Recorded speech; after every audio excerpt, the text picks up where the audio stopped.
مجذوب علی رحمت کہتے ہیں بظاہر تو ہر شے میں بے حد صفائی، بظاہر تو ہر شے میں بے حد صفائی، مگر دل میں ہے گندگی انتہائی۔ بظاہر تو ہر شے میں چہرے کی صفائی، بدن کی صفائی، نہ جانے کتنی قسم کا صابن ہے، نہ جانے کتنی قسم کے پاؤڈر ہے، نہ جانے کتنی قسم کے شیمپو ہے، نہ جانے کتنی قسم کے کپڑے ہیں، کیا چال ڈھال ہے، کیا نئے نئے ڈیزائن ہے۔ مجذوب کہتا سب کچھ دیکھ لیا، بظاہر تو ہر شے میں بے حد صفائی، مگر دل میں ہے گندگی انتہائی۔ السلام علیکم ورحمۃ اللہ وبرکاتہ۔ دوستو امید آپ حضرات خیریت سے ہوں گے۔ دوستو آج کے اس ویڈیو میں پھر سے قاری حنیف ملتانی صاحب کا ایک بہترین بیان لے کر حاضر ہوا ہوں، جس کو سن کر آپ کا دل خوش ہو جائے گا۔ دوستو اس بیان کو توجہ سے سنیے گا، اس بیان سے آپ کو بہت زیادہ فائدہ ہوگا۔ چلیے دوستو میں بھی آپ کے ساتھ اس بیان کو سنتا ہوں اور آپ بھی میرے ساتھ ساتھ اس بیان کو سنیے گا۔ صلی اللہ علیہ وسلم نے فرمایا جمعے کا دن قیامت کی نشانی ہے۔ قیامت کا دن جس دن قائم ہوگا جمعہ ہی ہوگا۔ آج جمعہ تفریح کا دن ہے، آج جمعہ جوئے کا دن ہے، آج جمعہ شراب پینے کا دن ہے، آج جمعہ کھیل تماشا بے حیائی بدماشی کا دن لوگوں نے بنا لیا۔ ایک ہمارا ماحول ہے، آپ ذرا توجہ فرمائیں۔ جمعے کے دن فلموں میں رش ہے، جمعے کے دن سینما کے ٹکٹ کا رش ہے، جمعے کے دن VCR بہت زیادہ چلتے ہیں، جمعے کے دن ٹیلی ویژن پہ بڑا رش ہوتا ہے، جمعے کے دن بدماشی ہے، جوا ہے، بے حیائی، زیادہ سے زیادہ بے حیائی جمعے کے دن ہوتی ہے۔ حالانکہ حضور کریم صلی اللہ علیہ وسلم نے فرمایا جمعے کے دن ایک گھڑی ایسی آتی ہے جو مانگو وہی ملتا ہے، جس حال میں کوئی مشغول ہوگا وہی اس کی زندگی کا مستقل ذریعہ بن جائے گا۔ کون سمجھائے تمہیں کس کے اندر طاقت اور جرت ہے کہ قوم کے دھارا پھیر سکے اور قوم کے رخ کو پھیر سکے؟ کون پھیر سکتا ہے؟ اس لیے قرآن کریم نے بار بار للکارا اور فرمایا افلم یہد لہم کم اہلکنا قبلہم من القرون۔ اکڑنے والوں، بدماشی کرنے والوں، بغیرت کمیلوں، بعد آؤ، جب میرا قہر جوش میں آئے گا پھر ایک دو کو نہیں، پھر بستی کی بستی، ملک کے ملک اجاڑ کے رکھ دوں گا۔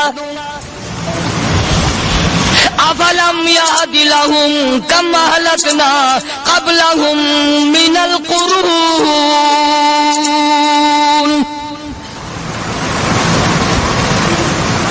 میں نے قرن کے قرن اجاڑ دیے، میں نے روئے زمین کے مالک اجاڑ دیے، میں نے ملکوں کے بادشاہ اجاڑ دیے، میں نے وزیر اعظم اجاڑ دیے، میں نے گورنروں سے بھیک کے ٹکڑے منگوا دیے۔ میں وہ خدا ہوں وَتُعِزُّ مَن تَشَاءُ وَتُذِلُّ مَن تَشَاءُ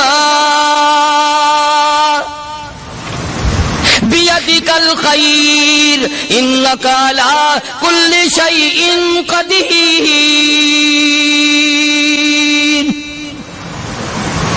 سارا نظام میرے ہاتھ میں ہے۔ تبارک الذی بیدہ الملک، برکتیں میرے پاس ہے، رحمت میرے پاس ہے، خیر میرے پاس ہے، بھلائی میرے پاس ہے، سلامتی کے خزانے میرے پاس ہے، امن کے خزانے میرے پاس ہے۔ وہو علی بیدہ الملک، ملک میں راج میرا، وہو علی کل شیء قدیر۔ ذرے ذرے پہ قبضہ میرا، پتے پتے پہ قبضہ میرا، پہاڑ کی ایک ایک کنکر پہ قبضہ میرا، سمندر کے قطرے قطرے پہ قبضہ میرا۔ تو ہوتا کون آ کر کرنے والا؟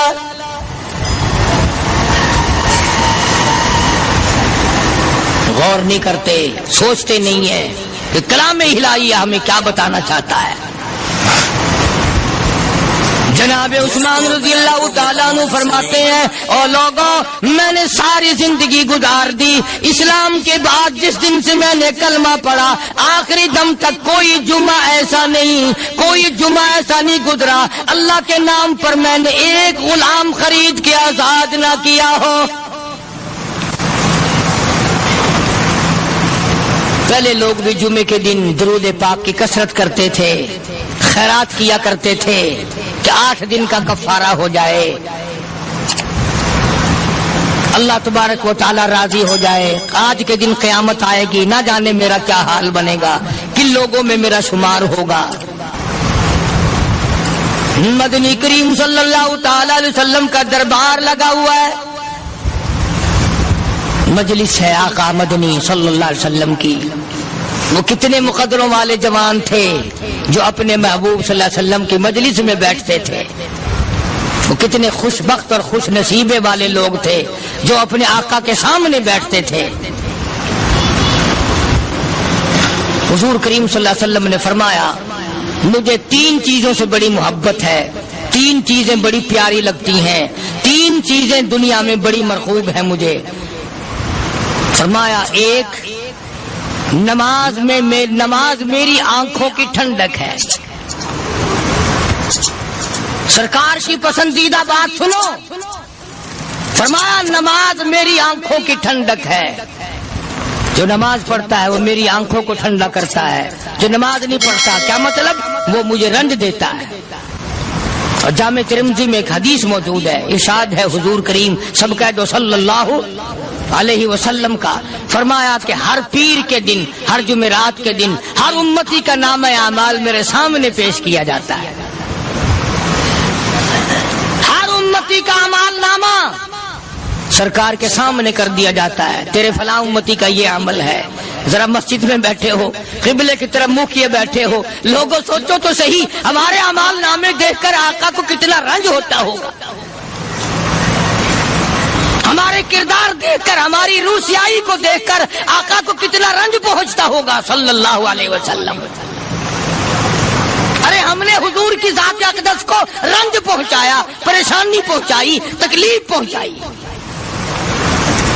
پرواہ نہیں کرتے نمازوں کی، نوجوان بھی بوڑھے بھی حج کر کے بھی نماز پڑھتے لوگ،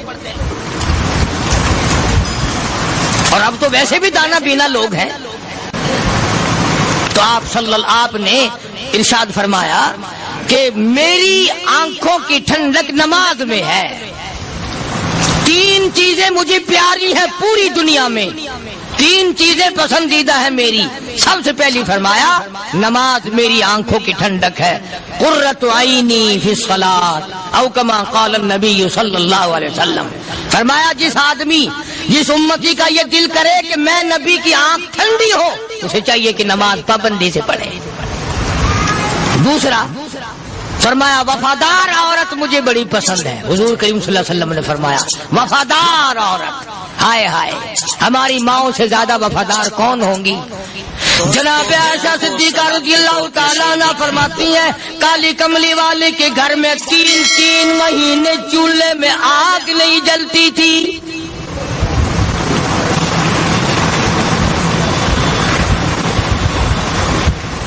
دوسروں کے واسطے ہے سیم و زر و گوہر، اور اپنا یہ حال ہے کہ چولہا ہے بجھا ہوا۔ جناب عائشہ صدیقہ رضی اللہ تعالیٰ عنہ فرماتی ہیں ہمیں 24 گھنٹے میں 1 پانی کا پیالہ اور 1 کھجور کا دانہ ملا کرتا تھا۔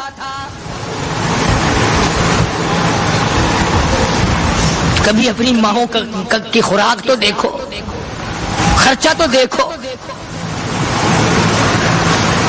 اور اگلی بات سنو تو حیران ہو جاؤ۔ جناب عائشہ صدیقہ رضی اللہ تعالیٰ عنہ فرماتی ہیں اس پیالے اور کھجور کی قدر بھی تب ہوئی جب وہ بھی نہ ملی۔ پیسوں کو برباد کرنے والوں، بے قدری کرنے والوں، ذرا سوچو تو صحیح کہ کیا گھر ہے محمد عربی سب کہہ دو صلی اللہ علیہ وسلم کا۔ اسی گھر سے خیر و برکت ملی صحابہ کرام کو، لیکن دنیا نہ تھی، بلڈنگ نہ تھی، کوٹھی نہ تھی، بنگلہ نہ تھا، چہل پہل نہ تھی. اچھا ایک بات اور آج یاد کر کے لے جاؤ، یہ تو مجبوری ہوئی نا، یہ تو ایک مجبوری ہوئی، پریشانی ہوئی، محتاجی ہوئی کہ پانی کا ایک پیالہ اور ایک کھجور کا دانہ ملتا تھا. اور اگلی بات سنو تو حیران ہو جاؤ، مجبوری اور چیز ہے، اختیار سے کرنا اور چیز ہے. جناب فاروق اعظم رضی اللہ تعالیٰ عنہ کی حکومت ہے. عائشہ صدیقہ رضی اللہ تعالیٰ عنہ سال کا خرچہ 12,000 روپیہ بوری میں بھر کر حضرت عمر نے حضرت عائشہ کے گھر پہنچا دیا. لو تمہارا یہ سال کا خرچہ آ گیا. سال کا خرچہ حضرت عمر رضی اللہ تعالیٰ عنہ نے جناب عائشہ صدیقہ رضی اللہ تعالیٰ عنہ کے پاس بھیجا. اتنا بڑا بورا بھر کر آیا. اللہ غنی، بجائے خوش ہونے کے، بجائے مچلنے کے، بجائے فخر کرنے کے، اپنی خادمہ سے فرمانے لگی، حضرت عائشہ خادمہ سے فرمانے لگی، میں نے تو اپنے محبوب صلی اللہ علیہ وسلم کے پیٹ پہ پتھر دیکھے، میں نے تو کالی کملی والے کو فاقے کرتے دیکھا. خادمہ سے فرمانے لگی، اس بوری کے اور میرے درمیان میں کپڑا لٹکا دے، میری آنکھ دیکھنا گوارا نہیں کرتی، میری آنکھ دیکھنا بھی گوارا نہیں کرتی. اس نے کپڑا لٹکا دیا. اس کے بعد خادمہ سے فرمانے لگی، مدینے میں اعلان کراؤ، جس کو خیرات چاہیے وہ عائشہ کے دروازے سے آ کے لے جائے رضی اللہ تعالیٰ عنہ. سارے مدینے میں اعلان ہوگا، خیرات لینے والے آ جاؤ. شیئر ضرور کریں. ایک اور بات تھی اس وقت میں، ضرورت مند جاتا تھا، یہ نہیں کہ ٹیبک میں ہزاروں روپیہ پڑا ہوا پھر بھی مانگ کے کھانا ہے، جیب میں ہزاروں روپیہ پھر بھی مانگنا ہے، پلے سے نہیں کھانا. کہ جتنے بھیک مانگے ہیں نا، بھیک مانگنے والے، 1 کروڑ روپیہ دے دو انشاءاللہ شام کو پھر بھی مانگے گا. اس کے مقدر میں بھیک مانگنا ہے. فرمانے لگی کچھ نہیں ہے. وہ خادمہ کہنے لگی کچھ نہیں ہے. اب وہ خادمہ کہنے لگی کہ اگر 1 ٹکے کا گوشت منگوا لیتی تو تم بھی اپنا روزہ کھول لیتی، گوشت سے میں بھی کھا لیتی. کیا جواب دیا اما عائشہ صدیقہ رضی اللہ تعالیٰ عنہ نے؟ فرمانے لگی، اب تانا دینے سے کیا فائدہ، تو نے اس وقت یاد کیوں نہیں دلایا؟ اس لیے میں نے یہ واقعہ سنا دیا کہ پہلی بات سن کر کے تو آپ لوگوں کے دل میں بھی یہ بات آئی ہے نا کہ جی مجبوری ہے، چوری تو وہ کرنے سے رہی بیچاری. پریشانی جو ہوئی، غربت جو ہوئی، تنگی جو ہوئی، چلو پانی کا پیالے پہ گزر کیا. اور نہیں، یہ حضرات اختیاری بھی فاقہ کرتے تھے. اب 12,000 آیا اور افطار کرنے کے لیے چھچوا رہے، کھجور بھی نہیں. اور ہم تو خدا جانے کب کب تک کا انتظام سوچتے ہیں، پوتے پوتیوں تک کا انتظام جب تک نہ کر لیں اور اولاد در اولاد تک کا انتظام نہ کر دیں، اس وقت تک ہماری تسلی تو ہوتی نہیں. اسی کو مجذوب نے بڑے عجیب طریقے سے سمجھایا، کہتا ہے کہ آنے والی کس سے ٹالی جائے گی، آنے والی کس سے ٹالی جائے گی، اور جان ٹھہری جانے والی جائے گی، روح رگ رگ سے نکالی جائے گی، تجھ پہ ایک دن خاک ڈالی جائے گی.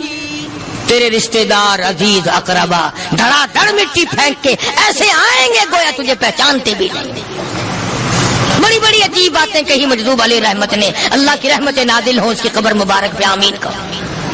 کہتا ہے سب کی سب ہیں راہ ربے کوئے فنا، سب چل رہے ہیں فنا کی طرف. اب یہ جو ہم لوگ بیٹھے ہیں نا، خوش ہو رہے ہیں، میری 50 سال عمر ہو گئی، میری 60 سال عمر ہو گئی، میری 40 سال عمر ہو گئی، میری 30 سال کم عمر ہو گئی. اور اصل بات ہمارے دماغ میں، اپنے آپ کو آخرت کے لیے جس قدر ممکن ہو سکے تیاری کریں. آج کل بڑی رات ہے، سویرے اٹھو، کم سے کم صبح و شام ہر آدمی 1 تسبیح درود شریف کی، 1 تسبیح استغفار کی، اور 1 تسبیح تیسرے کلمے کی. یہ تو کم سے کم ہو ہی جائے. بکواس کرتے سو جاتے ہیں، بکواس کرتے اٹھ جاتے ہیں. بھلا ہے کوئی زندگی کا معاملہ؟ اللہ سے معافی مانگتا سو جا اور معافی مانگتا اٹھ جا. خدا کی قسم اللہ کا دریائے کرم جوش میں آئے. تو یہ ساری چیزیں میں نے لیے عرض کی تو وقت پورا کرنے والا حساب نہیں کہ نہ جانے کس کو توبہ کی توفیق ہو جائے. کم سے کم ان 3 تسبیحوں کو ہر مرد عورت لازمی پکڑ لے. ایک تسبیح درود شریف کی، ایک تسبیح سبحان اللہ والحمدللہ ولا الہ الا اللہ واللہ اکبر ولا حول ولا قوۃ الا باللہ العلی العظیم، اور ایک تسبیح استغفر اللہ الذی لا الہ الا هو الحی القیوم واتوب الیہ یا استغفر اللہ ربی من کل ذنب واتوب الیہ، اور ایک تسبیح درود شریف کی اللہم صلی علی سیدنا مولانا محمد وعلی آل سیدنا مولانا محمد مبارک وسلم وصلی علیہ. جب ایک مرتبہ درود بندہ پڑھے گا 10 بار اللہ کی رحمت آئے گی، 10 گناہ معاف ہوں گے، 10 درجے بلند ہوں گے، 10 خطائیں معاف کر دی جائیں گی. تو کتنا بڑا اجر ہے. خصوصاً بوڑھوں کو چاہیے کہ وہ گپوں میں اپنا وقت خراب نہ کریں. خدا کی قسم قبر میں جانے کے بعد تجھے ایک سانس کی مہلت. پر مجھے اس بات کا افسوس ہے کہ آپ لوگ پورا مضمون سننے کی کوشش نہیں کرتے، بلکہ بعض لوگ بالکل اخیر میں سر سے، ایک ہے جمعے کی فضیلت حاصل کرنا، ایک ہے جمعہ پڑھنا، ایک ہے سیروں لہاونا. اس میں بڑا فرق ہے. ایک ہے سر سے اتارنا اور ایک ہے اس کی فضیلت کا حاصل کرنا. حدیث پاک میں آتا ہے کہ جمعے کے دن فرشتے دروازے پہ کھڑے ہو کر کے حاضری لگاتے ہیں. ہاں، اللہ صاحب مل کی ٹیکسٹائل مل کی حاضری کا تو پتا ہے، مسجد کی حاضری کا کوئی پتا نہیں. اگر دیر ہو جائے تو وہ گیٹ کیپر واپسی کر سکتا ہے، اگر دیر میں آیا تو یہ فرشتہ نہیں کہتا، لانتی ہوا پیچھے سے. بہت مدت کی بات ہے، علامہ یوسف بن نور رحمۃ اللہ علیہ زندہ تھے. میں کراچی تھا تو حضرت نے مجھے فرمایا کہ جمعہ ہمارے یہاں پڑھا دو. اب کے میری والی وہ جمعہ پڑھاتا تھا ان دنوں میں. تو میں جب گیا تو ہم ایک چھوٹے سے دروازے سے داخل ہونے لگے. ایک پٹھان پہلے لگا پرلے دروازے سے چلو، میں بھی ادھر سے جاتا ہوں. میں نے کہا کیوں؟ کہنے لگا فرشتہ ادھر رجسٹر لیے کھڑا ہے، تم ادھر سے گھس جاؤ گے تمہارا حاضری نہیں لگے گا. تو کہنے لگا فرشتہ بڑے گیٹ پہ کھڑا ہے، ادھر چلو. تو کم سے کم اس پٹھان کا تو یہ عقیدہ ہے کہ فرشتہ کھڑا ہے، اور تمہارا خیال یہ ہے کہ جمعے کے دن نہ فرشتہ ہے نہ خدا ہے، کوئی بھی نہیں ہے. اس لیے سیرت النبی صلی اللہ علیہ وسلم کا عنوان شروع ہوگا. وقتی آؤ، پورا مضمون سنو تاکہ لطف آئے، دل و دماغ بنے. اور عقیدہ میں نے تمہیں بتا دیا، لا الہ الا اللہ، خدا کے سوا الہ کوئی نہیں، مشکل کشا کوئی نہیں، پیدا کرنے والا کوئی نہیں، فصل میں، دکان میں، کارخانے میں اس کے سوا برکت دینے والا کوئی نہیں. اور یہ بات بتائی کس نے؟ محمد الرسول اللہ صلی اللہ علیہ وسلم. ہمارے نبی حضرت محمد الرسول اللہ صلی اللہ علیہ وسلم نے ہمیں یہ بات بتائی. خدا کے بعد خدا کوئی نہیں، مصطفیٰ کے بعد نبی کوئی نہیں، حضور صلی اللہ علیہ وسلم کے بعد کوئی کسی قسم کا جو نبوت کا دعویٰ کرے وہ کافر ہے، دجال ہے، بے ایمان ہے، وہ خنزیر سے بدتر ہے جو میرے آقا کے ختم نبوت کے تاج کو ہاتھ لگائے گا. فرمایا لہم قلوب لا یفقہون بہا. اللہ پاک جل شانہ فرماتے ہیں جس کا دل قرآن کریم سمجھنے کا عادی نہیں. لہم قلوب لا یفقہون بہا، جس کا دل قرآن سمجھنے کے لیے تیار نہیں. وَلَهُمْ أَعْيُنٌ لَا يُبْصِرُونَ بِهَا، جس کا کان اللہ کا قرآن سننے کے لیے تیار نہیں. أَمْ لَهُمْ آذَانٌ لَا يَسْمَعُونَ بِهَا، أَمْ لَهُمْ آذَانٌ يَسْمَعُونَ بِهَا، جس کا کان خدا کا قرآن سننے کو تیار نہیں. خدائی فیصلہ سنو، اللہ کے قرآن کا فیصلہ سنو، اللہ کے کلام کا فیصلہ سنو. جس کا کان میرا کلام سننے کے لیے تیار نہیں، جس کو میرا قرآن سن کے مزہ نہیں آتا، جس کو میرا کلام سن کے حلاوت نہیں آتی، جس کو میرا کلام سن کے لذت نہیں آتی، جس کی روح تازی نہیں ہوتی، جس کو لطف نہیں آتا، جس کو کیف نہیں آتا، جس کو سرور نہیں آتا، جو میرا قرآن سننے کو تیار نہیں، جو میرا قرآن آنکھوں سے دیکھنے کو تیار نہیں، جو میرا قرآن سننے سمجھنے کے لیے تیار نہیں. آؤ پھر خدائی فیصلہ سنو. فرمایا اولئک کالانعام،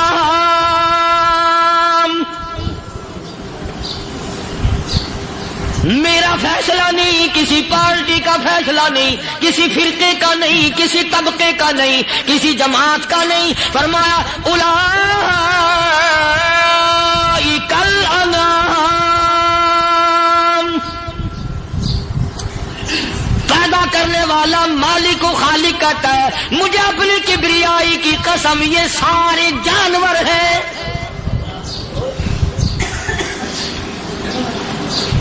یہ سارے کے سارے جانور ہیں، یہ درندے ہیں جو ایک دوسرے کو چیر پاڑ کر کھاتے ہیں، یہ درندے ہیں جو ایک دوسرے کا خون پیتے ہیں. فرمایا بل ہم اضل، جانوروں سے بھی بدتر.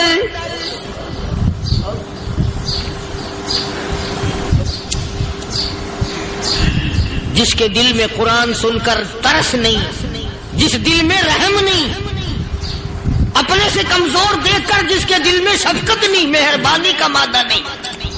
فرمایا وہ کوئی بندہ ہے، وہ تو جانور ہے. اور خدا قسم میں آ گیا فرمایا بل ہم اضل، اس سے بھی بدتر.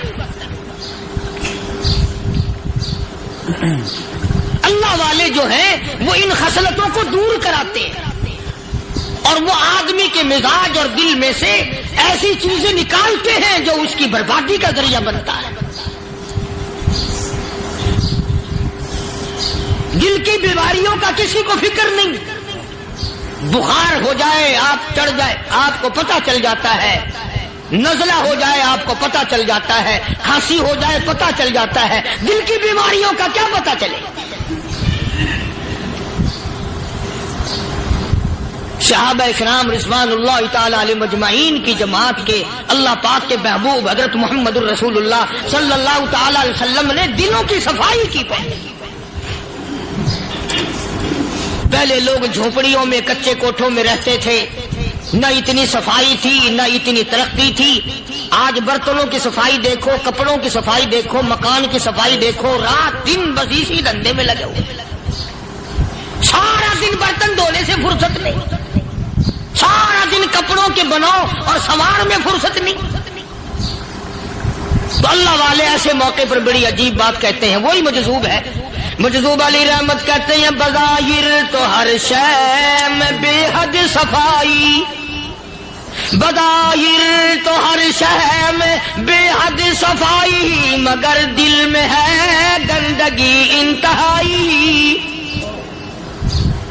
بظاہر تو ہر شے میں چہرے کی صفائی، بدن کی صفائی، نہ جانے کتنی قسم کا صابن ہے، نہ جانے کتنی قسم کے پاؤڈر ہے، نہ جانے کتنی قسم کے شیمپو ہیں، نہ جانے کتنی قسم کے کپڑے ہیں، کیا چال ڈھال ہے، کیا نئے نئے ڈیزائن ہے. مجذوب کہتا سب کچھ دیکھ لیا، بظاہر تو ہر شے میں بے حد صفائی، مگر دل میں ہے گندگی انتہائی.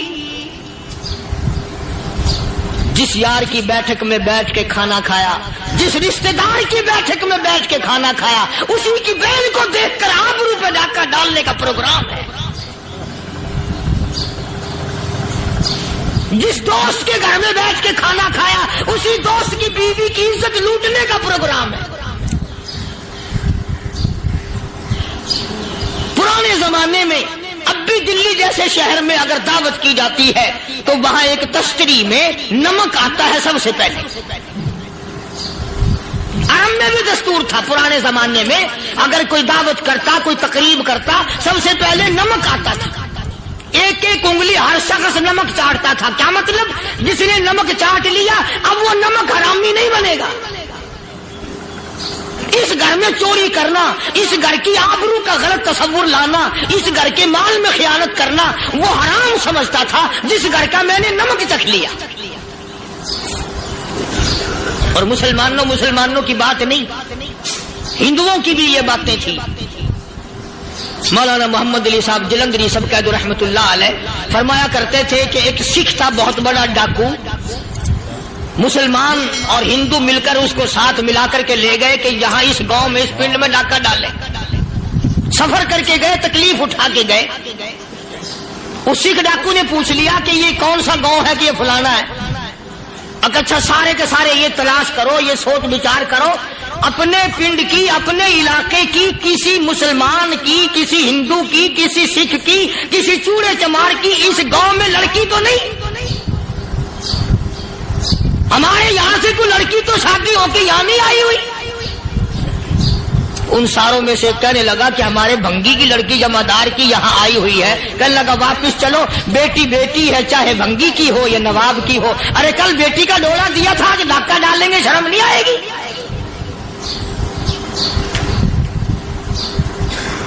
آج وہ تصور کہاں چلے گئے؟ اور ہم سب روتے پھرتے ہیں، سکون نہیں، سکون نہیں، اطمینان نہیں. ارے اطمینان آئے گا کیسے؟ ہمارے دل بے ایمان ہے، نیتیں خراب ہے، آئے گا کہاں سے؟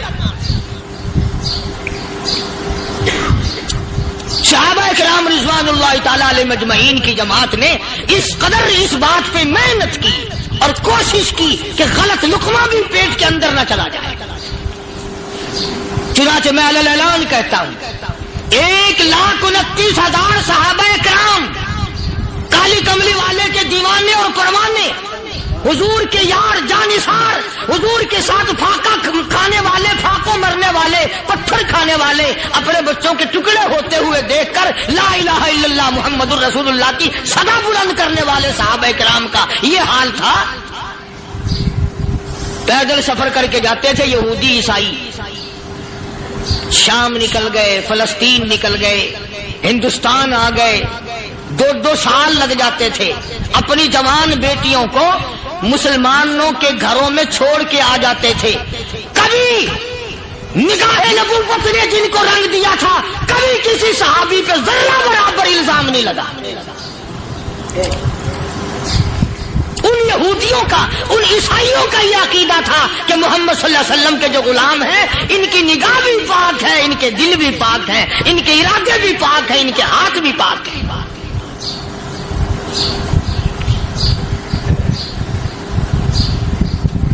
مصر کے گورنر نے، مصر کے جنرل کرنل نے خط لکھا سیدنا فاروق اعظم رضی اللہ تعالی عنہ کی خدمت میں. دور خلافت ہے حضرت فاروق اعظم کا.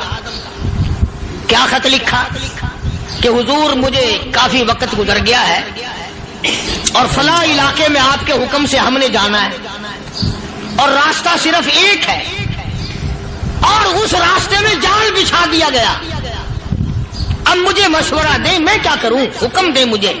جال کیا بچھا دیا گیا کہ ہمیں پتہ چل گیا ہے عیسائیوں نے پروگرام بنایا، سینکڑوں لڑکیاں تلاش کر کر کے بڑی خوبصورت حسینہ اکٹھی کی ہیں، ان کو گانے بجانے کی ٹریننگ دی ہے، ان کو اچھی اچھی آوازوں والی لڑکیاں ڈھونڈ کے لائے ہیں اور انہوں نے یہ پروگرام بنایا کہ جب مسلمانوں کی فوج اس گلی سے گزرے گی، ان کوٹھوں کے اوپر چڑھ کے گانا بجانا کریں گے تاکہ ان کے دل میں بدماشی آئے اور ان کا بیڑا غرق ہو.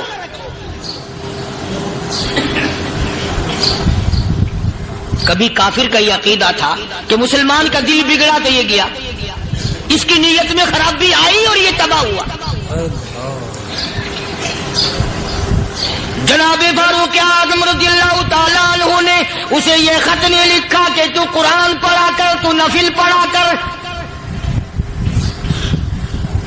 امیر المومنین خلیفۃ المسلمین سیدنا فاروق اعظم رضی اللہ تعالیٰ عنہ نے اپنے جنرل کرنل کو خط لکھا کہ اس میں لمبی چوڑی فکر کی کوئی بات نہیں، اس میں کوئی پریشانی والی بات نہیں، کوئی سوچ و بچار والی بات نہیں. سارے تیری فوج میں، تیری کمان میں مسلمان ہیں، سب کو اکٹھا کر لے، ساروں کو اکٹھا کر کے قرآن کریم کے سورت نور کی 2 آیتیں سنا دے.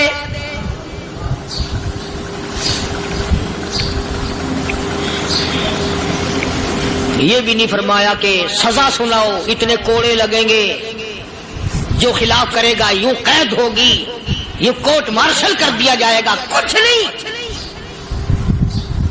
جناب فاروق اعظم رضی اللہ تعالیٰ عنہ کی رائے دیکھو.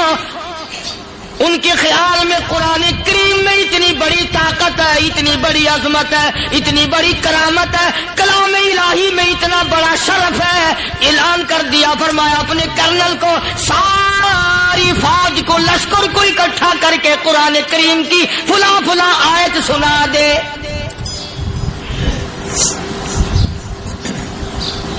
اور اس کے بعد بے دھڑک فوج کو، لشکر کو اسی راستے سے گزار کے لے جا. بے دھڑک لے جا. ہائے کبھی قرآن کی 2 آیتوں سے کام بن جاتا تھا، اب سارے قرآن سے میرا تیرا کام نہیں بنتا. قصور قرآن کا نہیں ہے، یہ میرا تیرا ہے. یہ تو اتنی وفادار کلام ہے، اتنی پاک کلام ہے، خدا کی قسم. ہزاروں رجسٹروں کے گتے، ہزاروں چائے کے ڈبے، ہزاروں مٹھائی کے ڈبے، لاکھوں کروڑوں دوائیوں کے ڈبے گندے نالوں پہ، کوڑیوں پہ، روڑیوں پہ پڑے ہیں، اور جس گتے نے قرآن کے ساتھ یاری لگا لی، خدا کی قسم کوئی آدمی بغیر وضو اس گتے کو بھی ہاتھ نہیں لگا سکتا. ہزاروں نہیں لاکھوں کپڑے مارکیٹ میں پڑے، پر جس کپڑے نے قرآن سے یاری لگا لی، جو کپڑا جسدان بن کر قرآن پہ چڑھ گیا، لوگ اس کو بھی چومتے ہیں، اور چومنا چاہیے. یارو کپڑے نے قرآن سے یاری لگائی تو کپڑا عظمت والا بن گیا، گتے نے یاری لگا لی تو گتا بن گیا. ہزاروں قسم کے کاغذات روزانہ ذلیل ہوتے پھرتے ہیں، جس کاغذ پہ قرآن لکھا گیا وہ عظمت پا گیا، جس سیاہی سے قرآن لکھا گیا وہ سیاہی عظمت والی بن گئی. ارے اگر مسلمان قرآن کو اپنے اندر پیدا کر لے، اس کی عظمت کو بسا لے، اس کو اپنا لاہ عمل بنا لے، اس کو اپنے سر پہ رکھ لے، تو کیا یہ بندہ قرآن کے ساتھ وفاداری کرے تو قرآن کیا خیال ہے قرآن بے وفائی کر دے گا؟ یقین نہیں، یقین اصل بات اعتقاد کی ہے. یقین کا تو یہ عالم بنا ہوا کہ اگر کوئی چوری کا معاملہ ہو جائے اور کسی پر شبہ ہو، اگر اسے کہو کہ قرآن اٹھا دے تو دیر نہیں لگائے گا، اور اگر کہے کہ فلانی خانگاہ کا کنڈا مار دیا کہ یہ کام میں نہیں کرتا. خانگاہ کے کنڈے پہ ایمان ہے، قرآن پہ ایمان نہیں. اس پر یقین ہے کہ پیر اندھا کر دے گا، اور یہاں یقین نہیں کہ جس خدا نے پیدا کیا اگر میں نے جھوٹا قرآن اٹھایا تو وہ برباد کر دے گا.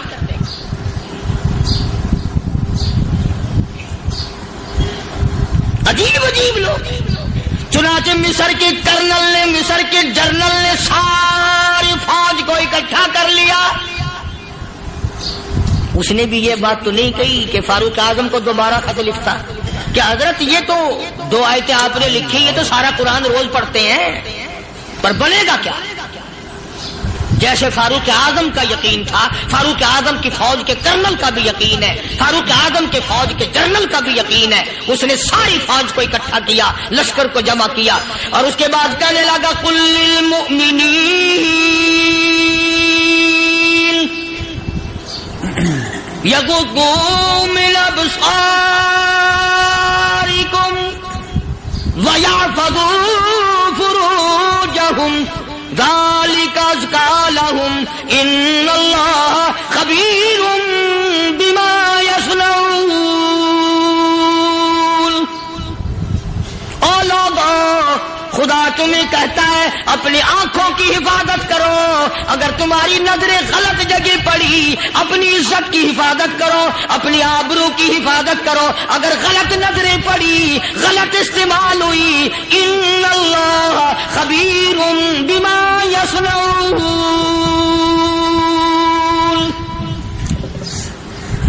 اللہ پاک تمہاری ساتھ ساتھ ہے، وہ ہر چیز کو دیکھتا جائے گا، وہ ہر چیز تمہاری دیکھے گا. چنانچہ تاریخ شاہد ہے، ابن حشام نے لکھا ہے، ابن خلدون نے لکھا ہے، اور کئی مورخین نے لکھا ہے کہ جب مسلمان جنرل نے، مسلمان کرنل نے اپنی فوج کو قرآن کی 2 آیتیں سنائی اور اس کے بعد حکم دیا چلو، تمام کا تمام لشکر چل رہا ہے. ادھر ڈھول بجا، دھماکے بجے، گانا شروع ہوا، گانا بجانا شروع ہوا، ساری فوج نکل گئی، سارا لشکر چلا گیا. لڑکیوں نے دیکھا کہ یہ تو ختم ہو گئے، نیچے آواز دے کے کہنے لگی اور جانے والوں یہ ساری فوج کئی اندھوں کی فوج تو نہیں.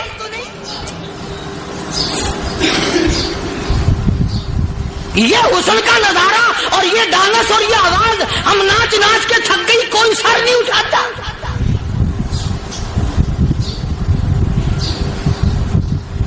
اور آج دیکھ لیں آپ، ہر گھر کے اوپر وہ لگا ہوا ہے ایریل،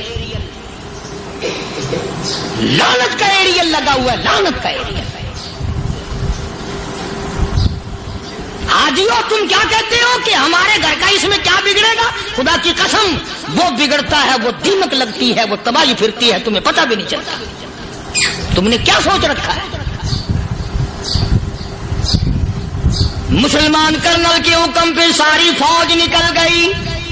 ناچنے والی گانے والی لڑکیاں عیسائیوں کی حیران ہیں. کیا ہوا؟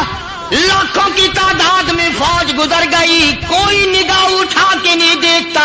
ایک مسلمان سپاہی گزرتا گزرتا نیچی نظریں کیے کہنے لگا سر کیسے اٹھائے، نگاہ کیسے کوئی اٹھائے گا؟ یہ سارے کے سارے اللہ کا قرآن سن کر آئے ہیں.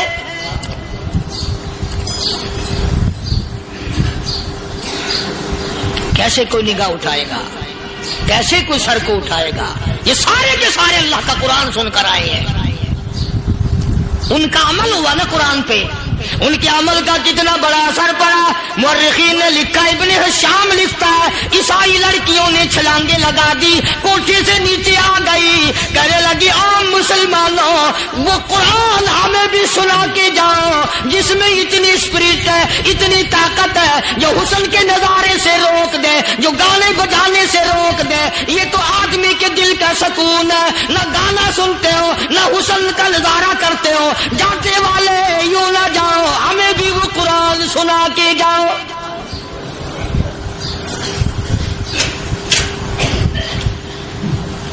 اس قرآن میں کتنی بڑی طاقت ہے، وہ کتنی عظمت ہوگی اس میں، اس کلام میں کتنی برکت ہوگی، جس کلام میں یہ تاثیر ہے کہ وہ ایسی ایسی چیزوں سے روک دیتا ہے. چنانچہ ایک مسلمان سپاہی چلتا بھی جاتا ہے اور کہنے لگا وَقُلْ لِلْمُؤْمِنِينَ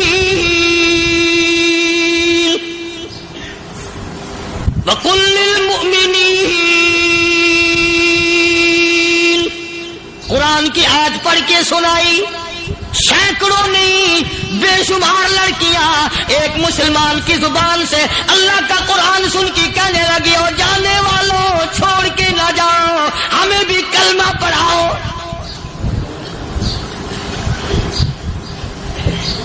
جتنی بھی وہ ناچنے گانے والی تھی تمام کے تمام کلمہ پڑھ کر مسلمان بن گئی. اور مورخین نے لکھا ہے آخری دم تک قرآن کی شیدائی اور دیوانی بن کے گزری ہے. پھر وہ لڑکیاں جو رات دن حسن و جمال کا پیکر بنی رہتی تھی، علماء نے لکھا ہے جب موت آئی ایک ایک کے بدن میں کپڑے لباس میں موت آئی تو 50-50 ٹاکی لگی ہوئی.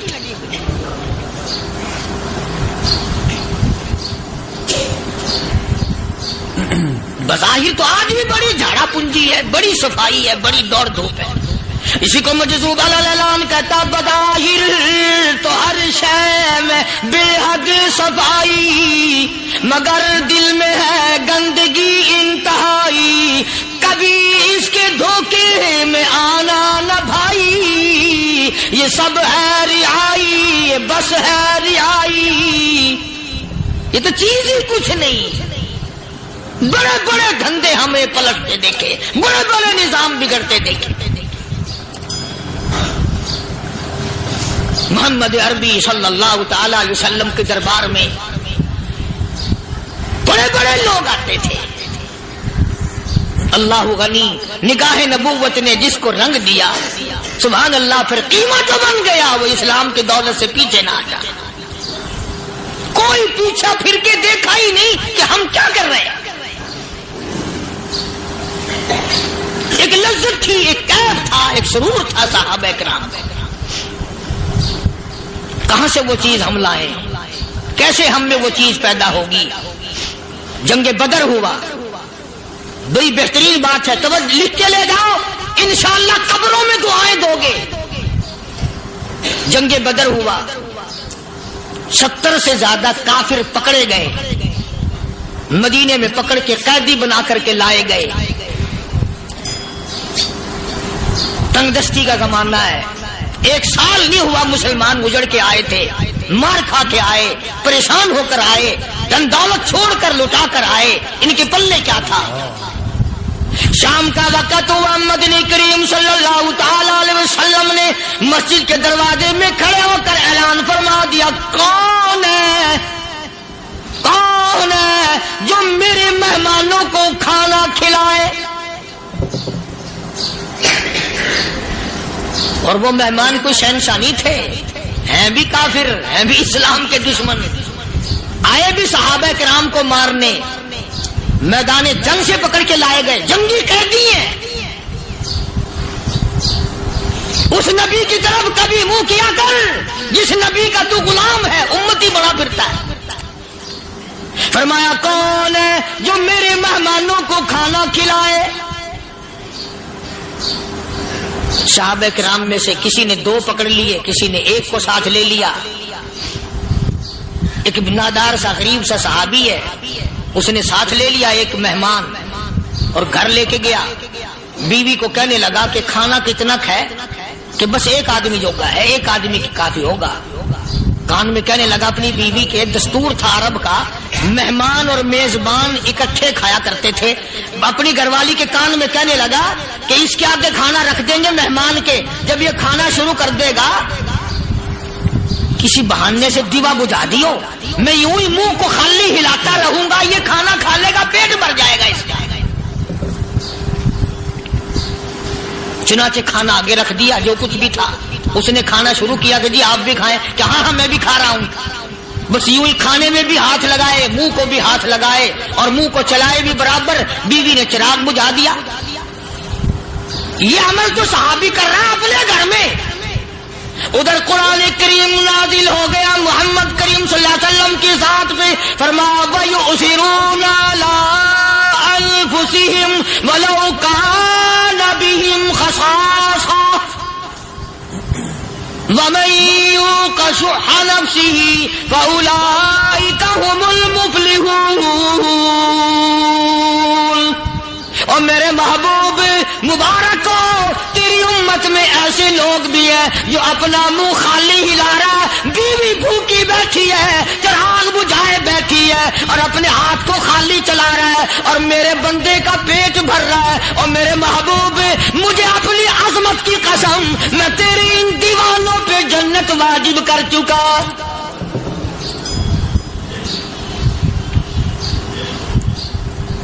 اب حضور صلی اللہ علیہ وسلم نے تو ان کو نہیں سکھایا تھا کہ تو جا کے ایسا کرنا، قدرتی مزاج ایسا بنا دیا تھا. ایک اور موقع آیا مدینے پاک میں، جنگی قیدی اور جگہ سے اسی طرح سے آئے. ایک صحابی ایک اور آدمی کو، جنگی قیدی کو کافر میں گھر لے گیا. بیوی کہنے لگی کہ 1 ہی آدمی کا کھانا ہے بس. انہوں نے کہا اس کو دے دو. وہ کافر جنگی قیدی کہنے لگا جی آپ بھی کھائیں. کہنے لگا بھی بات ہے صاف، 1 آدمی کا کھانا ہے، تو کھانا کھا، میں درخت کے پتے چبا لیتا ہوں. وہ کہنے لگا میں کھاؤں گا پتے. انہوں نے کہا تو رئیس آدمی ہے مکے کا، میں پرانا غریب ہوں، مجھے پتے چبانے کی عادت ہے، تیرے پیٹ میں درد نہ ہو جائے، میں عادی ہوں پتے چبانے کا. اس نے پتے چبا لیے. کافر مسافر اور مہمان جو تھا جنگی قیدی، اس کو کھانا کھلا دیا. دوسرے دن پھر ایسی نوبت آئی. اس نے کہا آپ بھی میرے ساتھ کھانا کھائیں. نے کہا نہیں بھائی تو کھا، میں بچے چبانے کا عادی ہوں. 2 دن تو اس کافر نے کھانا کھا لیا اور جب تیسرے دن اس کے آگے کھانا آیا انہوں نے کہا بھائی تو ہی کھا، بس اتنا ہی کھانا ہے، میں تو میاں بیوی ہم تو پتے چبا لیں گے. اور کہنے لگا مدینے والوں تم خود پتے چباتے ہو، دشمنوں کو کھانا کھلاتے ہو، آج میری بھی ایک شرط ہے، پہلے کلمہ پڑھا پھر کھانا کھلا.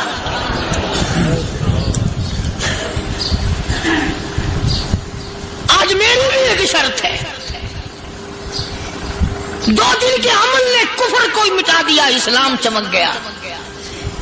2 دن کے عمل نے. میرا تیرا 60 سال کا عمل ہے، کبھی کسی کافر کو مسلمان بنایا؟ الٹے ہی کام، ہر غلط، ہر معاملہ الٹا ہی ہے. ہر آدمی بیزار ہوتا ہے، یار دین تو کچھ نہیں، یار اسلام کچھ نہیں، یارو ایمان کچھ نہیں.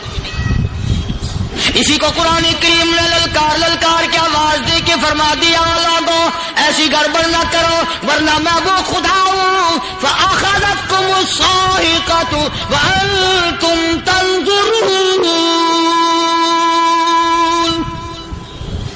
جبریل امین نے ایک چیخ ماری، ساری قوم کے جگر پھٹ گئے.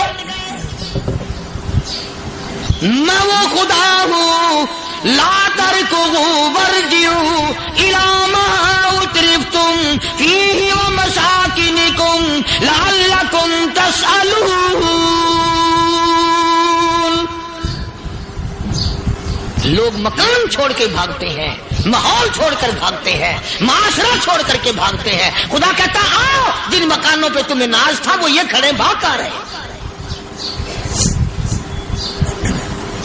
اسی کو قرآن کریم کہتا ہے ان الذین قالوا ربنا اللہ ثم استقاموا.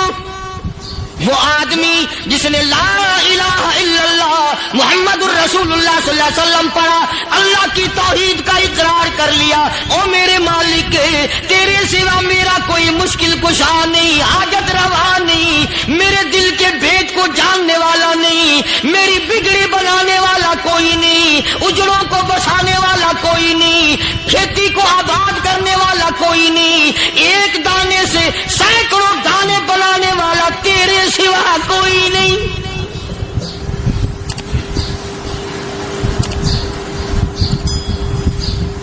کھیتوں میں جاؤ، کبھی یہ تو سوچو کہ دنیا میں حکومتوں نے کتنے مل لگا رکھے ہیں، چینی کے شکر کے کتنے مل ہیں، کتنے ڈیپو ہیں، پھر بھی قلت ہو جاتی ہے. اور یہ اللہ میاں نے کتنا میٹھا کیلے میں، سنترے میں، مالٹے میں، انگور میں، سیب میں. کبھی یہ بھی سنا کہ اللہ میاں کا شوگر مل فلاں علاقے میں لگا ہوا ہے؟ کبھی یہ تو دیکھو کہ یہ قدرت کاملہ کے سوا اور کون پیدا کر رہا ہے. فرمایا جس نے اللہ کی توحید کا اقرار کر لیا، محمد عربی صلی اللہ علیہ وسلم کی ختم نبوت کا اقرار کر لیا، خدا کے بعد خدا کوئی نہیں، مصطفیٰ کے بعد نبی کوئی نہیں. پھر قرآن نے شرط لگائی ثم استقاموا، پھر اس پر جمع رہے، ڈٹا رہے. یوں نہیں کہ کبھی ادھر لڑک گیا کبھی ادھر لڑک گیا. لوگ تو بدل جاتے ہیں، لوگوں کا کیا ہے. پچھلے سال کی بات ہے، یہیں مغرب کی نماز کے بعد گرمی کے موسم میں میں یہاں بیٹھا ہوا تھا باہر، آگے شہر کے وہ آدمی وہ کہنے لگے جی ایک کام آئے ہیں. میں نے کہا کیا؟ کہ 25,000 روپے چوری ہو گیا ہمارا، بتاؤ ہمیں. میں نے کہا مجھے کیا پتا. انہوں نے کہا نہیں سارا شہر کہتا ہے کہ قاری نہیں بتا دیتا ہے. میں نے کہا اچھا یہ یوں نہیں جانے کا. میں نے کہا پھر آدھے لوں گا.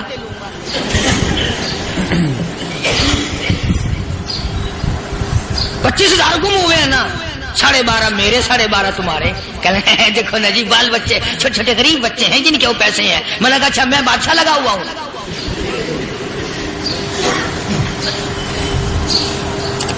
انہوں نے کہا جی سودا مہنگا. میں نے کہا پھر کہیں اور چلے جاؤ. جتنا میں نے سمجھایا نہیں ماننا کہ اگر ہمیں یوں پتہ چل جائے مولویوں کو ولیوں کو تو پھر یہ لاکھوں کروڑوں پولیس والے رکھنے کی ضرورت ہے بھلا؟ اتنی بڑی فوج کا رکھ کر کیا کریں گے ہم؟ اربوں روپیہ فوج کا خرچہ ہے. ایک ولی کو اس بارڈر پہ بٹھا دیں گے، ایک ولی کو اس بارڈر پہ بٹھا دیں گے. پھر ہم بڑھانا دیں گے اولیاء کرام رجمت. ذہنیت مری گئی، سمجھ نہیں پاتے، دین کے قریب نہیں آتے لوگ، سمجھتے نہیں. فرمایا ثم استقاموا تتنزل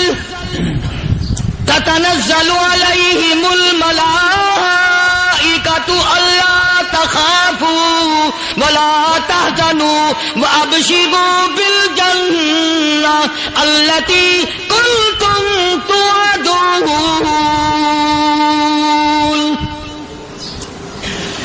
قرآن کہتا ادھر ولی کی موت آتی ہے، ایسا آدمی جو اپنے کلمے پہ جمع رہے، شرک و بدعت کی لعنت سے بچے، کفر و نفاق سے بچے. ادھر موت آتی ہے، ادھر فرشتے کہتے ہیں گھبرانا، غم نہ کر، بہشت کے دروازے تیرے لیے سارے کھلے ہوئے. وَلَكُمْ فِيهَا مَا تَشْتَهِي أَنفُسُكُمْ وَلَكُمْ فِيهَا مَا تَدَّعُونَ. فرمایا ہم تمہاری ہر اس تمنا کو پورا کریں گے، ہر اس آرزو کو پورا کریں گے. جو مانگو گے وہی ملے گا، جو کہو گے وہی دیا جائے گا. نحن اولیاؤکم فی الحیات الدنیا وفی الآخرہ، ہم دنیا میں بھی تمہارے کارساز ہیں، ہم آخرت میں بھی تمہارے کارساز ہیں، ہم دنیا میں بھی تمہارے دوست ہیں، آخرت میں بھی تمہارے دوست ہیں، اور خدا کے یہاں وہ انعام ملے گا۔ اللہ غنی، رائی کے دانے کے برابر نیکی کی ہوگی، جب پہاڑوں کے برابر ثواب ملے گا تو آدمی حیران ہوگا، یا اللہ تیرے جیسا بینک تو کسی کا بھی نہیں۔ رائی کا دانہ لے کر پہاڑ واپس کر دیا، مالک نے نجات کا ذریعہ بنا دیا۔ فرمایا نزلا من غفور رحیم، یہ مہمانی ہے پروردگار عالم کی طرف سے۔ قرآن اعلان کر کر کے کہتا وبالاسحار ہم یستغفرون، اللہ پاک فرماتے ہیں میرے بندوں کی نشانی یہ ہے کہ وہ آخری رات میں بڑے ویلے سحری کے وقت اٹھ کر استغفار کرتے ہیں، اللہ کے حضور میں معافی مانگتے ہیں، روتے ہیں، عاجزی کرتے ہیں۔ کہتا کہ ایک تڑپ سی دل میں امنگتی ہے، ایک درد جگر میں ہوتا ہے، ایک تڑپ سی دل میں امنگتی ہے، ایک درد جگر میں ہوتا ہے، ہم رات کو رویا کرتے ہیں جب سارا عالم سوتا ہے۔ سب لوگ سوئے ہوئے ہوں اور اللہ کا دروازہ کھٹکھٹا، اندھیرے میں مالک کائنات کے سامنے جھولی پھیلا، اپنی بگڑی کا سوال کر، اپنی مشکلات اس مالک کے سامنے پیش کر جو سارے جہان کا خالق و مالک ہے۔ عقیدہ بھی بناؤ، اعمال بھی بدلو، مزاج بدلو، طبیعتوں میں انقلاب لاؤ، اور لوگوں ان گھروں کو مسلمانوں والے گھر بناؤ۔ تم برا مان کے جاؤ یا بھلا مان کے جاؤ، میں اپنے عقیدے کی بات کو چھپاتا نہیں۔ جس گھر میں کوئی مرد عورت قرآن کے کھولنے والا نہیں، میں اس گھر کو مسلمان کا گھر نہیں کہتا، وہ چوڑے اور کرار اور سکھ کا گھر ہے۔ تمہیں یہ سکھایا کس نے ہے کہ مرنے کے بعد قرآن پڑھا جاتا ہے اور ساری زندگی میں نہیں پڑھا جاتا؟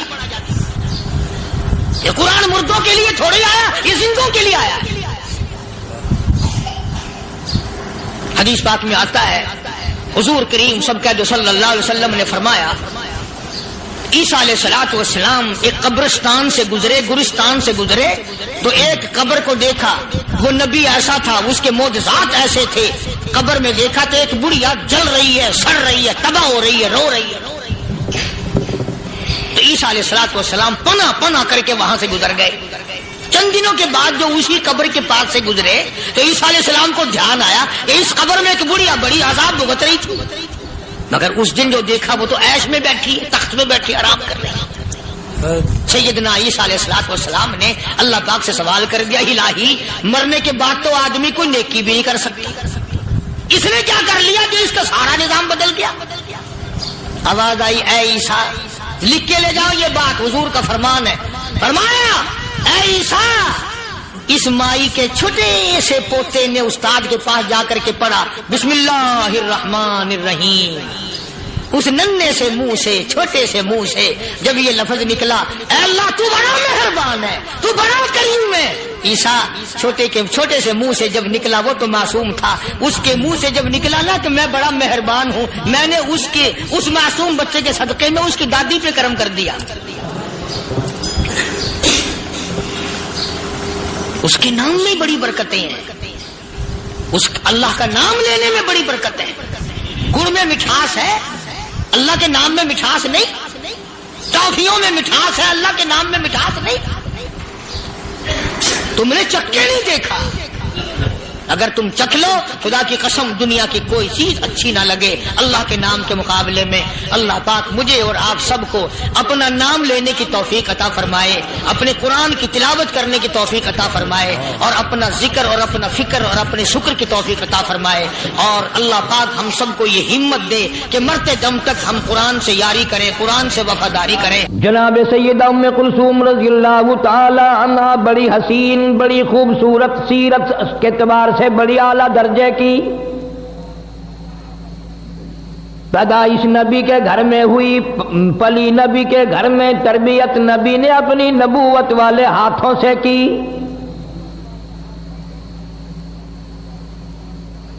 سیدہ خدیجہ رضی اللہ تعالی عنہا کا بہت جلد انتقال ہو گیا.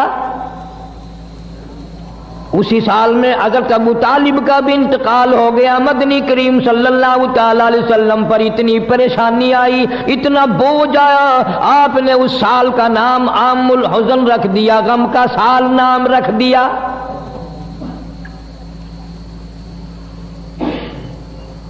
جناب سیدہ ام کلثوم رضی اللہ تعالیٰ عنہا کچھ سیانی ہو گئی, ابو لہب کے بیٹے سے نسبت کر دی. سیدہ رقیہ رضی اللہ تعالیٰ عنہا کی بھی, سیدہ ام کلثوم رضی اللہ تعالیٰ عنہا کی بھی اپنے چچا ابو لہب کے بیٹوں سے ان دونوں کی منگنی ہو گئی, ان دونوں سے رشتے ہو گئے.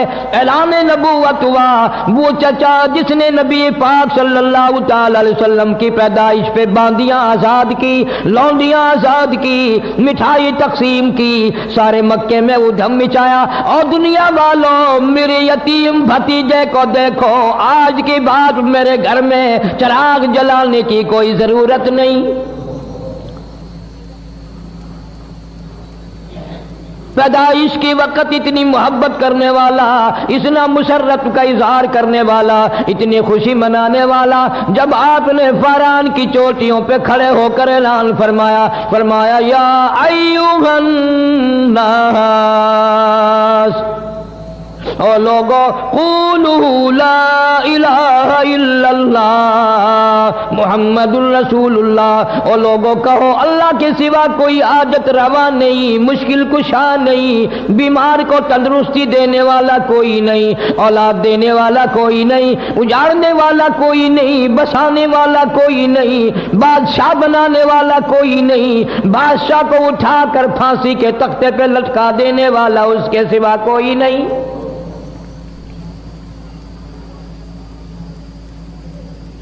ابو لہب نے اسی وقت سب سے پہلا پتھر مارا چہرے انور پہ. جناب مدنی کریم صلی اللہ تعالی علیہ وسلم سے اتنا ناراض ہوا, اتنا بگڑا, اتنا پریشان ہوا, اپنے بیٹوں کو کہنے لگا, عتبہ اور عتیبہ کو, اگر تم نبی کی بیٹیوں سے شادیاں کرو گے میرا زندگی بھر کا تم سے میل جول ختم ہے, میں تمہاری ساتھ خطا کلامی کروں گا, میں تم سے بات بھی نہیں کروں گا. ہم ایک خدا کو نہیں مانتے, وہ ایک خدا کو ماننے والا, ہم 360 خدا کو ماننے والے, لہذا اگر تم میرے بیٹے ہو جاؤ نبی کی بیٹیوں کو طلاق دے کر آؤ.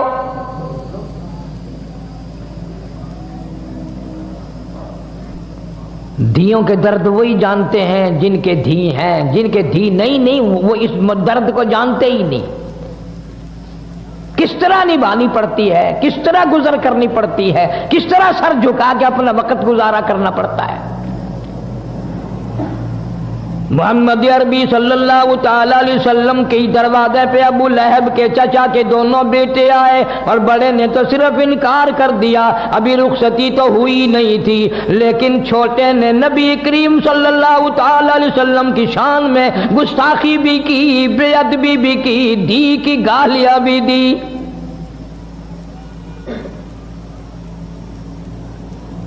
سارا جان قربان کر دوں محمد عربی صلی اللہ تعالی علیہ وسلم کی کریم ذات پہ, رحیم ذات پہ. قرآن کریم میں ہے حریص علیکم بالمؤمنین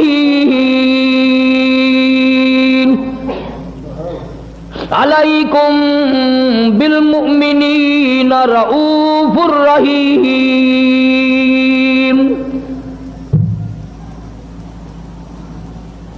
آپ کے دل کو ٹھیس لگی, دکھ پہنچا, کلیجے میں درد اٹھا. ظالم تم میرے ساتھ بگاڑ کرتے ہو, مجھے مارتے ہو, مجھے پریشان کرتے ہو. مالک کی کائنات کی قسم, سر کے بالوں سے لے کر پیروں کے ناخنوں تک جسم کا کوئی حصہ ایسا نہیں جہاں تمہارے باپ نے مجھے پتھر نہ مارے ہو. میں نے پھر بھی تمہیں کبھی گالی نہیں دی، کبھی تمہیں برا نہیں کہا، تمہارے لیے بد دعا نہیں کی۔ ظالموں، تم نے میری دھیوں کی بے عزتی کی، تم نے مجھے گالیاں نکالی، مجھے آج درد ہوا ہے۔ نبی پاک صلی اللہ علیہ وسلم کی بے ساختہ زبان سے آواز نکل گئی، میرے اللہ، عتیبہ پہ کوئی کتا مسلط فرما۔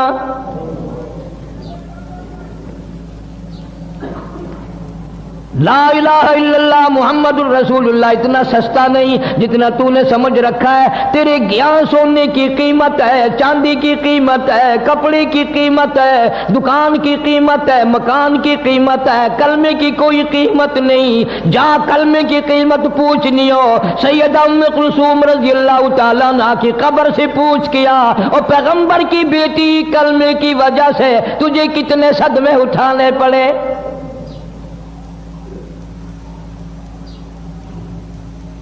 پر حد ہو گئی۔ اگر میں یوں کہوں گا کہ تم فتوے لگاؤ گے کہ وہ ہم سے پھر بھی اچھے نکلے۔ ابو لہب کو پتا چل گیا نبی پاک صلی اللہ تعالی علیہ وسلم نے میرے بچے کے لیے بد دعا کر دی، خود اس لڑکی کو بھی پتا چل گیا۔ ابو طالب بھی زندہ تھا، ابو طالب نے بلا کر کہہ دیا، ابو لہب تو نے اپنے اوپر بھی اپنی اولاد پہ بھی ظلم کیا، یاد رکھ میرے بھتیجے کی بد دعا سے تو بچنے والا نہیں، بچ نہیں سکے گا۔ دونوں کو لرزہ طاری ہو گیا۔ نبی کی زبان کے سامنے، نبی کے فرمان کے سامنے کافر لرزہ کھا گیا۔ ان کو یقین ہے نبی کی زبان غلط نہیں ہو سکتی، نبی کا فرمان غلط نہیں ہو سکتا، نبی کا ارشاد غلط نہیں ہو سکتا۔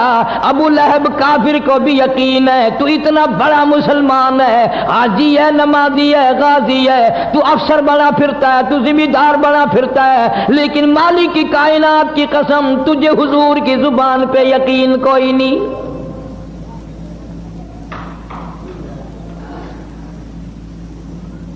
ابو لہب شام کے ملک میں تجارت کے لیے جانے لگا، بیٹے کو الگ نہیں رہنے دیتا ڈر کے مارے، میں اس کی حفاظت کروں گا۔ چلتے چلتے شام ہو گئی، راستے میں قافلہ ٹھہر گیا۔ ابو لہب اتنا بڑا دشمن سارے قافلے کے لوگوں کو اکٹھا کر کے کہنے لگا، تمہیں معلوم ہے کہ اس مکے کے نبی نے میرے بچے کو بد دعا دے رکھی ہے، ہمیں ڈر بڑا ہے، سارے سامان کا قلعہ سا بناؤ، سارا سامان تجارت کا اکٹھا کر کے کتیبہ بناؤ، میرے بچے کو اس کے اوپر سلاؤ، چاروں طرف خود سو جاؤ تاکہ حفاظت ہو جائے۔ اسے یہ معلوم نہ تھا کس گھر کے ساتھ گستاخی کی ہے، کس گھر کی بے ادبی کی ہے، کس گھر کے ساتھ بے حرمتی کی ہے۔ اللہ پاک جل شانو نے جنگل کے شیر کو آواز لگا دی، اور جنگل کے شیر میرے محبوب کے دشمن کو ختم کرنا تیری ذمہ داری۔ کن لوگوں کی میں بات کر رہا ہوں؟ انما یرید اللہ لِيُذْهِبَ عَنْكُمُ الرِّجْسَ أَهْلَ الْبَيْتِ وَيُطَهِّرَكُمْ تَطْهِيرًا۔ اللہ پاک فرماتے ہیں میں نے اپنے محبوب کریم صلی اللہ تعالی علیہ وسلم کے سارے گھرانے کو، آپ کے اہل بیت کو برائیوں سے خود بخود دور کر دیا، پاک بنا دیا میں نے ان کو۔ جنگل کا شیر آتا ہے، حیران کھڑا ہے، پریشان کھڑا ہے، کس طرح شناخت کروں، کس طرح پہچان کروں وہ کون ہے جس نے نبی پاک صلی اللہ علیہ وسلم کی بیٹی کو گالیاں دی ہیں، ظلم نہ ہو جائے، مجھ سے زیادتی نہ ہو جائے۔ اندازہ لگا کلمہ پڑھنے والا تو مسلمان ہے، جنت کا ٹھیکیدار ہے، بہت بڑا مسلمان بنا پھرتا ہے، قبر کا تجھے پتہ نہیں، حشر کا تجھے پتہ نہیں، پلسرات کا تجھے پتہ نہیں، تو نہ جانے دن میں زبان سے کتنے ظلم کرتا ہے، نہ جانے ہاتھ سے کتنے ظلم ڈھاتا ہے، نہ جانے قلم سے کتنے ظلم کرتا ہے۔ آج جنگل کا شیر کھڑا کھڑا رو رہا ہے، الہی مجھے پتہ نہیں چل رہا وہ کون گستاخ ہے، کوئی دوسرے کو چیر دوں ظلم نہ ہو جائے۔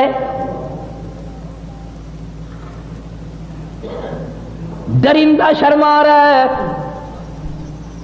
چیر پھاڑ کر کھانے والا جانور شرما رہا ہے، جنگل کا شیر شرما رہا ہے۔ تو حاجی ہو کر، عالم ہو کر، مسلمان بن کر دوسرے پہ زیادتی کرتے ہوئے تو قبر میں تو چلا گیا پر شرمایا کبھی نہیں۔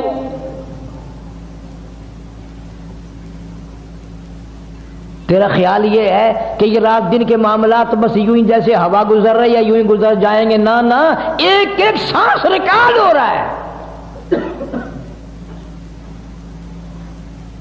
بعض صحابہ اکرام نے حضور کریم صلی اللہ علیہ وسلم سے جب یہ سنا کہ ایک ایک لفظ لکھا جائے گا اور ایک ایک حرکت نوٹ کی جائے گی، خدا کی قسم 20 برس تک لوگوں سے کلام نہیں کیا،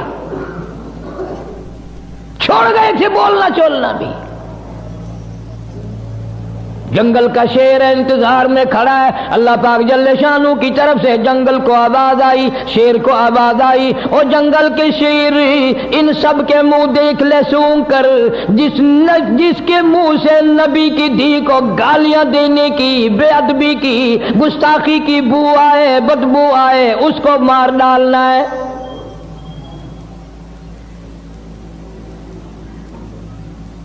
اسے اتنا شعور ہے زیادتی نہ ہو جائے، سب کے منہ سونگتا پھرتا ہے، چاروں طرف سونے والوں کے منہ سونگ بیٹھا، پتہ پھر بھی نہ چلا، پھر حیران الہی کیا کروں، ان میں نہیں ہے۔ یہ ساری کائنات مالک کی کائنات کے قبضے قدرت میں ہے، اسی لیے فرمایا اللہ لا الہ الا هو الحی القیوم۔ اللہ پاک جل شانہ نے ہوا کو حکم دیا، جلدی کر تو میرے جنگل کے شیر کو لے سمجھا دے، تو بتا دے میرے محبوب کا گستاخ کہاں سویا ہوا ہے۔ اوپر سے آواز ہوا آئی، اس میں سے بدبو آئی، پیغمبر صلی اللہ علیہ وسلم کی بے ادبی کی، گستاخی کی، پیغمبر کی دھی کو گالی دینے کی۔ جنگل کے شیر نے چھلانگ لگائی، اوپر جا کر اس کو چیر کر ٹکڑے کر دیے۔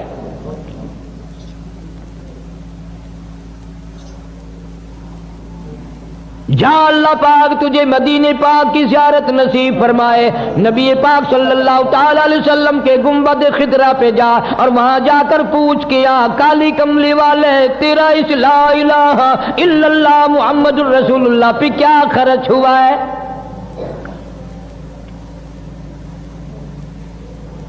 اتنی بڑی بڑی زیادتی صحیح ہے، پھر بھی بات نہ آئے۔ مکے والوں نے مشورہ کر کے شعب ابی طالب میں 3 برس تک قید کر دیا۔ مسلمان مرد اور صحابہ کرام صحابیات تمام کی تمام درے میں بند ہیں، کھانے کو نہیں، پینے کو نہیں، جھاڑیوں کی پتی بھی نہیں۔ حدیث پاک میں ارشاد حضور صلی اللہ علیہ وسلم فرماتے ہیں کئی مرتبہ ایسا موقع آیا کہ سیدہ ام کلثوم رضی اللہ تعالیٰ عنہ اور سیدہ فاطمۃ الزہرا رضی اللہ تعالیٰ عنہ بھوک اور پیاس کی وجہ سے اتنی بلبلا تڑپ تڑپ کے روتی تھی، سیدہ خدیجہ کا بھی کلیجہ نکلنے کو ہو جاتا تھا۔ روئے ہیں محمد عربی صلی اللہ علیہ وسلم بھی اپنی معصوم بچیوں کو، ان ننھی منی کلیوں کو دیکھ دیکھ کر رویا کرتے تھے۔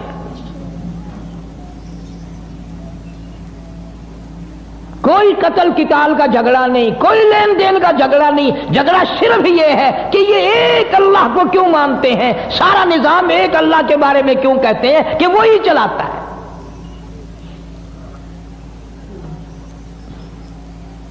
ایک دو دن کی بات نہیں، 3 برس تک بڑی مصیبتیں برداشت کرنی پڑی۔ مول بھی آٹا کوئی نہیں دیتا، پانی مول کوئی نہیں دیتا، درختوں کے پتے بھی ملنے بند ہو گئے۔ اللہ اکبر اللہ۔ امام الانبیاء محبوب کبریا حضرت محمد مصطفیٰ صلی اللہ تعالی علیہ وسلم فرماتے ہیں میں نے اپنی بچیوں کو دیکھا، وہ بھی بیٹھے رو رہی ہیں، سیدہ خدیجہ رضی اللہ تعالی عنہا بھی رو رہی ہیں۔ میں نے ان سب پوچھا ان سب سے رونے کا، سیدہ خدیجہ کی بھی آواز نہ نکل سکی اور کہنے لگی کالی کملی والے بڑی مکے کی میں دولت مند عورت تھی، میں مشہور تاجرہ تھی، بڑا مال تھا، بڑا کاروبار تھا، بڑا دھندا تھا، بڑا روپیہ پیسہ تھا، بڑا سونا چاندی تھا، پر مجھے کوئی پشیمانی نہیں، خوش ہوں تمام کا تمام میرا لا الہ الا اللہ محمد الرسول اللہ پہ خرچ ہو گیا۔ آج حالت یہ ہے میں ان ننھے منھے بچیوں کو بھوکا دیکھ رہی ہوں، پیاسی دیکھ رہی ہوں، ان کی آواز تک نکلنی روتی روتی بند ہو گئی، میں آخر ماں ہوں کس طرح برداشت کروں؟ آپ کوئی دعا فرمائیں۔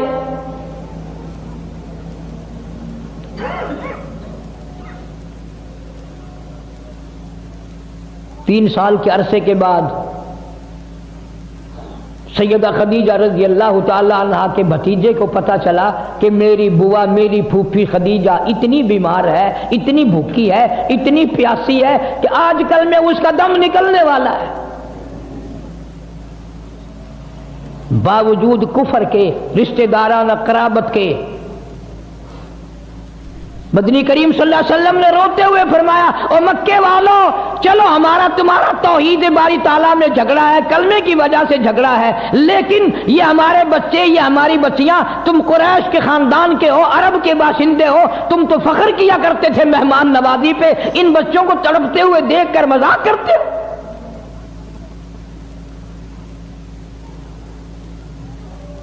تمہیں شرم آنی چاہیے، ننھی منھی بچیاں تڑپ رہی ہیں پانی کے بغیر۔ سیدہ خدیجہ رضی اللہ تعالیٰ عنہ کا بھتیجا تھوڑا سا کھانا لے کر آنے لگا، اتفاق سے ابو جہل کی نظر پڑ گئی، شور مچا کے کہنے لگا سرین خلاف ورزی ہو رہی ہے، مسلمانوں کے پاس کھانے پینے کی کوئی چیز نہیں جانے دی جائے گی۔ خدیجہ کا رضی اللہ تعالیٰ عنہ کا بھتیجا کہنے لگا میں سب کے لیے نہیں، میری پھوپھی بڑی بیمار ہے، میری پھوپھی کی بیٹیاں بڑی بیمار ہے، سیدہ ام کلثوم کا کئی دل کا فاقہ ہے، سیدہ فاطمہ الزہرا رضی اللہ تعالیٰ عنہا کا کئی دل کا فاقہ ہے، میری بوا کی دھیے بھوک سے مر رہی ہیں، پیاس سے مر رہی ہیں، میں تو صرف ان کے لیے لے کے چلا ہوں۔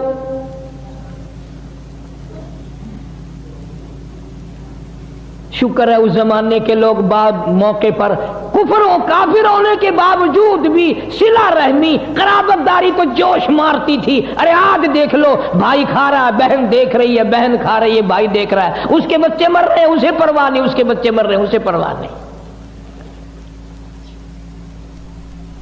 ابو جہل نے اپنا قبیلہ بلا لیا، ادھر سے کہ دوسرا آدمی آیا اس نے بھی اپنا قبیلہ بلا لیا۔ ابو جہل کہنے لگا ہرگز نہیں جا سکے گا، کھانے کا لقمہ تو کیا پانی کی بوند نہیں مسلمانوں کے پاس جا سکے گی۔ اسے غصہ آیا، اس نے اونٹ کی ہڈی اٹھا کر ابو جہل کے سر میں دے ماری۔ پھر کچھ کافر لوگ اور اکٹھے ہو گئے، کہنے لگا 3 سال ہو گئے تمہاری اب تک آگ بجھی نہیں۔ ایک نہیں دو نہیں سینکڑوں بچے صحابیات کی گود میں تھے، اتنے ننھے ننھے بچے، چاند جیسی شکل والے بچے، جب ماں کو کھانا نہ ملا، پینا نہ ملا، درختوں کے پتے بھی نہ ملے، چاند جیسی شکلوں والے بچے اپنی ماں کی گود میں تڑپ تڑپ کر، ایلیاں رگڑ رگڑ کر، اتنی لمبی لمبی زبان نکال نکال کر ماں کی گود میں دم توڑ رہے ہیں۔ ہر عورت عورت بھی دیکھ رہی ہے، پریشانی کا عالم ہے، لیکن کوئی ثابت نہیں کر سکتا کہ کوئی لا الہ الا اللہ محمد الرسول اللہ پڑھنے والی عورت کوئی یہ کہہ کے نہ اٹھی، کسی نے گلہ نہ کیا، کسی نے شکوہ نہ کیا، کسی نے اسلام کی برائی نہیں کی، کسی نے قرآن کی برائی نہیں کی۔ اسلام کی وجہ سے، ایمان کلمے کی وجہ سے ہمارے بچے بھوکے مر رہے ہیں۔ کتابوں میں موجود ہے کہ ایک عورت کہتی تھی بچے کا دم لاکھوں مر جائیں میں کلمہ چھوڑنے کو تیار نہیں۔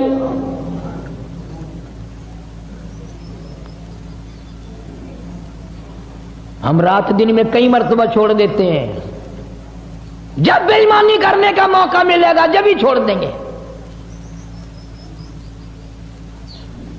سیدہ ام کلثوم رضی اللہ تعالی عنہا مکے میں تھی، ہجرت کر کے حضور صلی اللہ علیہ وسلم مدینہ منورہ میں تشریف لے گئے۔ زید بن حارث رضی اللہ تعالیٰ عنہ کو حضور صلی اللہ علیہ وسلم نے بھیجا، بعد میں جاؤ مکے سے میرے اہل و عیال کو، میرے بچوں کو لے آؤ۔ مدینے میں آ پہنچی، میدان بدر آ گیا۔ سیدہ رقیہ رضی اللہ تعالیٰ عنہ پیغمبر کی اس سے بڑی بیٹی جو حضرت عثمان رضی اللہ تعالیٰ عنہ کے نکاح میں تھی، ہجرت سے پہلے حبشے کی طرف حضرت عثمان نے جب ہجرت کی تو سیدہ رقیہ رضی اللہ تعالیٰ عنہ ساتھ تھی، اور آپ نے مکے سے میلوں باہر نکل کر رخصت فرمایا اور یوں فرمایا عثمان، حضرت ابراہیم علیہ السلام اور لوط علیہ السلام کے بعد تو پہلا آدمی ہے جو ایمان اسلام کے لیے بمع بیوی کے ہجرت کر رہا ہے۔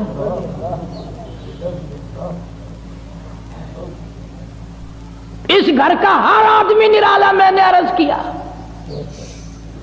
سیدہ رقیہ رضی اللہ تعالیٰ عنہ، سیدنا عثمان رضی اللہ تعالیٰ عنہ ایک جگہ میاں بیوی بیٹھے ہیں، آپ تشریف لے آئے تو آپ نے قسم کھا کر فرمایا میں نے زندگی بھر میں اتنا حسین جوڑا کبھی نہیں دیکھا۔ جنگ بدر کے موقع پر حضرت رقیہ رضی اللہ تعالیٰ عنہ سخت بیمار تھی، چیچک کی بیماری تکلیف ہو گئی۔ حضرت عثمان کو نبی پاک صلی اللہ علیہ وسلم نے فرمایا تم یہیں رہ کر میری بیٹی کی تیمارداری کرو، میں تمہیں جنگ میں جہاد میں شریک سمجھوں گا۔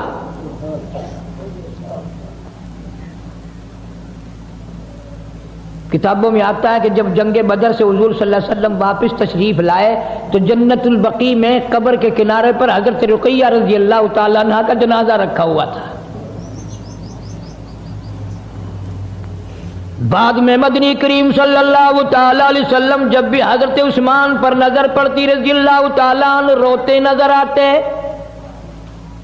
پریشان حال نظر آتے۔ آپ نے پوچھ لیا میرے عثمان تو نے رو رو کر اپنا کیا حال کر لیا، تو اتنا غمزدہ کیوں ہے، تو اتنا پریشان کیوں رہتا ہے؟ حضرت عثمان نے عرض کیا میرے آقا حضرت محمد الرسول اللہ صلی اللہ تعالی علیہ وسلم آپ کی لخت جگر